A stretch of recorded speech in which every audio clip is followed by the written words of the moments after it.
The Turner family's move from Little Rock, Arkansas to the stark coastal town of Kittery, Maine was a leap into the unknown, an attempt to escape the suffocating familiarity of their old life. For 12-year-old Ethan, the transition was particularly jarring. He had always been the middle child, nestled between his ambitious older sister Claire and the effervescent Oliver, who could light up any room with his laughter. But now, in this new and unfamiliar setting, the warmth of their familial bond felt frayed. The air was different here, crisp and biting, and the landscape was dominated by looming pines that stood like ancient sentinels, casting long shadows over their new home. The Turner house was a dilapidated Victorian, its creaking floorboards and peeling wallpaper a stark reminder of the neglect that time had bestowed upon it.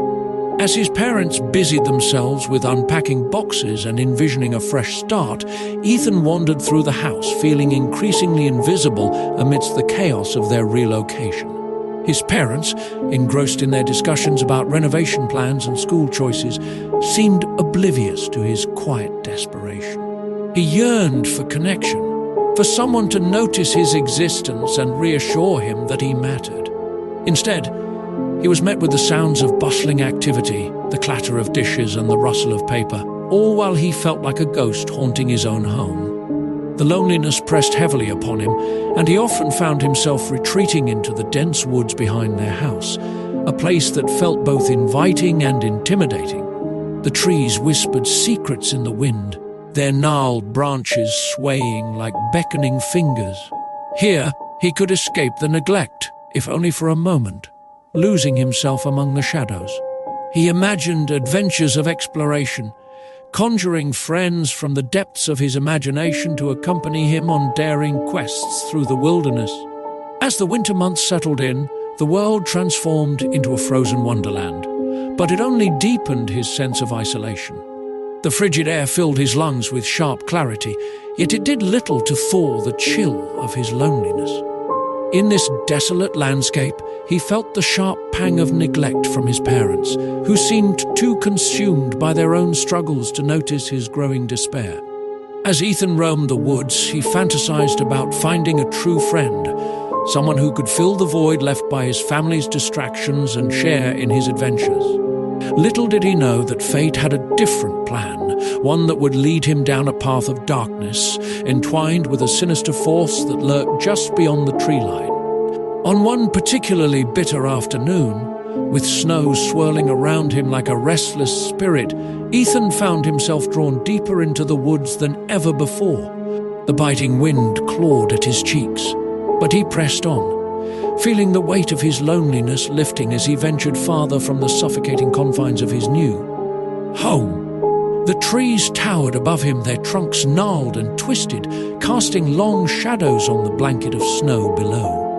It was an otherworldly landscape, the air thick with the scent of pine and damp earth. As he trudged through the snow, he stumbled upon an old, rusted sign half buried in the underbrush, the letters barely legible: abandoned prison. Intrigued, Ethan's heart raced at the prospect of exploring the unknown. He pushed through the thick brush and made his way to the structure, which loomed in the distance, an imposing silhouette against the grey sky. The prison was a relic of the past, its walls crumbling and covered in ivy, a haunting reminder of what once was. As he approached, the chill in the air deepened, and a sense of foreboding settled over him. Yet he felt an inexplicable pull to explore its depths. With a deep breath, he pushed open the heavy rusted door, which creaked ominously as it swung inward. Inside, darkness enveloped him, the air stale and heavy with dust. Shadows danced along the walls, and the sound of his footsteps echoed in the stillness, amplifying the sense of isolation. Ethan's heart raced, a mixture of fear and excitement coursing through him as he navigated the narrow corridors, the oppressive silence almost deafening. The air was thick with the remnants of despair, whispering stories of those who had once been imprisoned within these walls. As he ventured deeper, he stumbled upon a cell tucked away in a forgotten corner, its door ajar. His breath hitched as he peered inside. And that's when he saw it, a strange, pulsating eyeball resting in the dust on the cold stone floor. Its surface shimmered, catching the dim light and reflecting it back like a beacon. Compelled by an overwhelming force, Ethan felt his hand reach out toward the eye, curiosity overcoming caution. As his fingers brushed against its surface, a jolt of energy surged through him as if the eye were alive, breathing in the warmth of his touch. A flood of images and emotions washed over him: loneliness, fear, and a desperate longing for connection. In that instant, he felt a bond forming, a promise of companionship that he had yearned for in his isolation. Little did he know that this bond would come at a terrible price, tethering him to a malevolent force that had lain dormant within the prison's crumbling walls.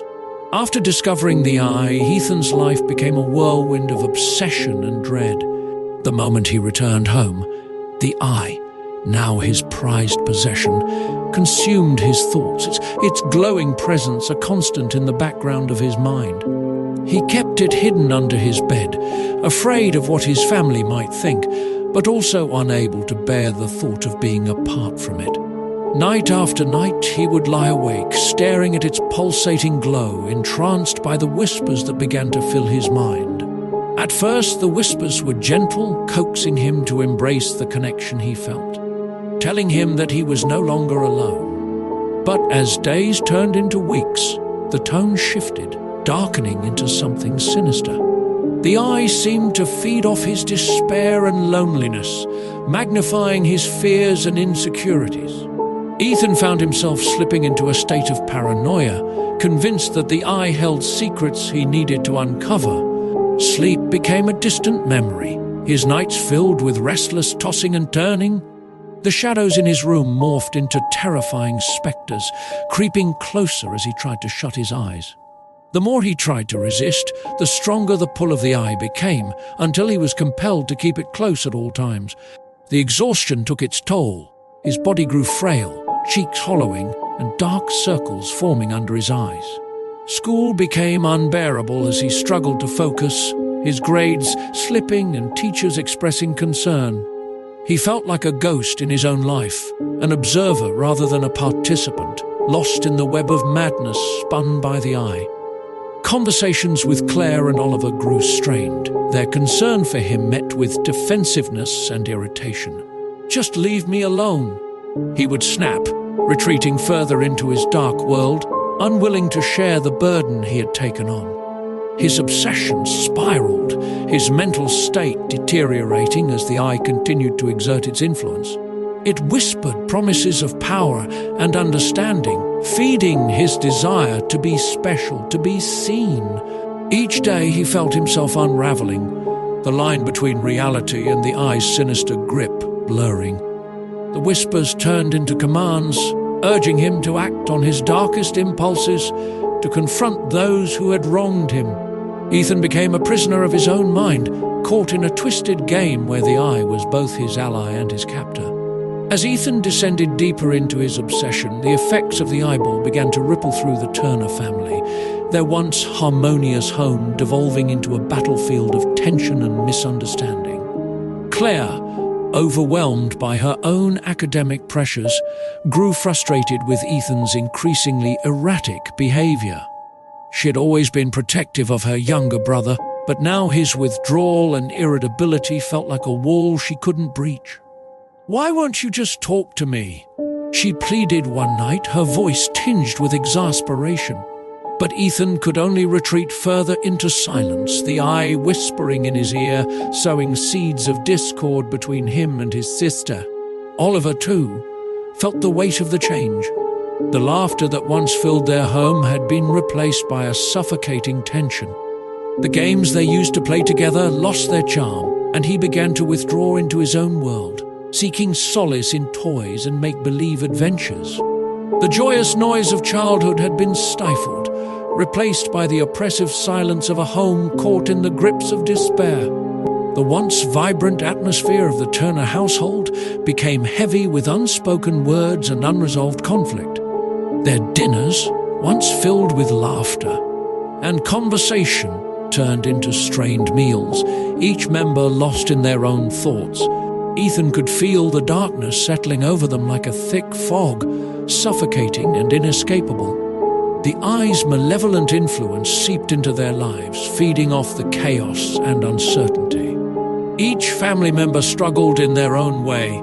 Claire's academic pressures morphed into hostility toward Ethan, while Oliver's innocence began to wilt under the weight of their turmoil. As Ethan's obsession deepened, he noticed changes in his family that filled him with dread. Claire began to have nightmares, her sleep haunted by visions of a malevolent force, and she would wake screaming in the night. Oliver, once carefree, became anxious and withdrawn, unable to shake the feeling that they were being watched. Their parents, oblivious to the source of their children's suffering, fought more often, the tension escalating into heated arguments that echoed through the halls. The Eye thrived on their anguish, a malevolent force tightening its grip on the Turner family, leaving a path of destruction in its wake. In the midst of this chaos, Claire stumbled upon a hidden treasure in the town library, a small, dusty section dedicated to the occult and folklore. There, among the yellowed pages, she discovered tales of ancient artifacts, cursed objects, and the darker aspects of human nature. As she delved deeper into the books, one title caught her attention: The Eye of Despair. Its pages spoke of a powerful eye that could grant its holder incredible knowledge, but at a steep price. An insatiable thirst for control and a spiraling descent into madness. Alarmed, she hurried home, clutching the book tightly, her mind racing with the implications of what she had found. In a moment of desperation, she approached Ethan, determined to confront him about the eye. "Ethan, I think I know what's happening. The eye you found." "It's dangerous," she insisted, her voice shaking. But Ethan, consumed by his obsession, recoiled from her words, dismissing her concerns with anger. Claire felt a flicker of despair, but knew she couldn't give up on her brother. She needed to unite the family, to make them see the threat they were facing together. Gathering her courage, Claire sought the wisdom of an old librarian known for her extensive knowledge of local legends and witchcraft. Mrs. Hargrove, a woman with wild grey hair and sharp eyes, listened intently as Claire recounted the strange events plaguing her family. "The eye thrives on isolation and despair," Mrs. Hargrove explained, her voice low and urgent. "To combat it, you must come together as a family. There is a ritual, an ancient practice to sever the bond between the eye and its holder." Armed with newfound knowledge, Claire returned home, determined to unite her family against the darkness that threatened to tear them apart. The night of the ritual was frigid, the air electric with anticipation and fear. Claire gathered her family in the dimly lit living room, the shadows deepening as the candles flickered. "We need to do this together," she urged, her voice steady despite the turmoil swirling around them. Ethan, his expression vacant, clutched the eye tightly, its pulsing glow casting eerie shadows on his face. Claire stepped forward, reaching out to him, her heart aching for the brother she once knew. "Ethan, please listen. This isn't you. We can beat this if we work together." As they began the incantation, a powerful wind swept through the room, extinguishing the candles and plunging them into darkness. The eye throbbed with a sinister energy, its power pushing back against their collective will. "Focus on love," Claire cried, her voice breaking through the chaos. "Focus on the bond we share." The family joined hands, their hearts beating in unison as they summoned every ounce of love and connection they had.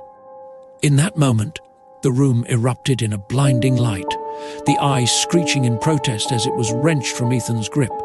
The walls trembled, and the air thickened with tension as the family fought against the dark force. Finally, with one last surge of unity, they completed the ritual, sending the eye spiraling into a vortex of light, its sinister power dissipating into nothingness. As silence enveloped the room, Ethan collapsed to the floor, gasping for breath. The oppressive weight of the eye was gone, replaced by a sense of relief and clarity. They were free. The family embraced, tears streaming down their faces as they realized the depth of their bond. But as they stood together, a faint whisper echoed in the corners of the room, a chilling reminder that the eye, though vanquished, had left a mark on their lives. A hint that its darkness might one day return, lurking just beyond the shadows. I hope you are enjoying the video thus far. Like, comment, and subscribe what you would like to see for future videos.